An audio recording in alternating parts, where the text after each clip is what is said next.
baka matanaw at baka matanaw ninyo tunay na kalagayan ko. Yes man.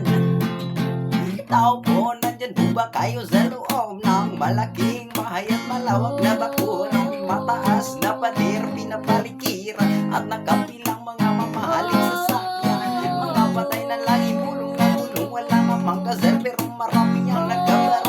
Lumagas man ang ulan ay walang butas sa bubong. Mga platon kutsara na hindi kilala ang totoong galing na chipunin na gatas na nasa kahon at ka na hindi masko sa lamisa ay may hamon sarap siguro malirahan sa bahay na ganyan. Sabi pa nila ay dito mo rin matatagpuan ang tawag ng mga may-ari ng isa umuwan at yung mga pagkakataon at pinag-aagawan. Kaya naman hindi pinag-agawan at kung makikita ko lang siya ay ating sisigawan.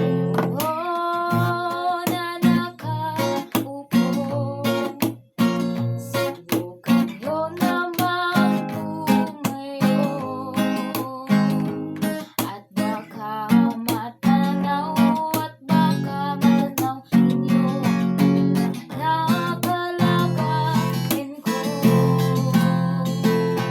Mawalan ka lang na po sa taong nakaupo. Alam mo bang matagal ang bigas na miniripuno ang dinig ng bahay namin ay pinagtatampi. Yero sa gabi sobrang init na kumukumaw na yelo na di kayang pilit upang ilagay sa inumin. Pinapulong tubig sa lumang takuring uling-uling. Gamit lang ang mga itong naninod lamang sa estero ang nagsisilbing kusina sa umaga. Yawing banyo ang aking inenang may kayamanan isang kaldero. Nagagamit lamang pag ama ay swilo-swilo pero kulang na kulang pa rin. Kulang na tayo tasin at 50 pesos sa umagay pagkakasyahin. Di ko alam kung talagang maraming harang mataas lang ang bakudo na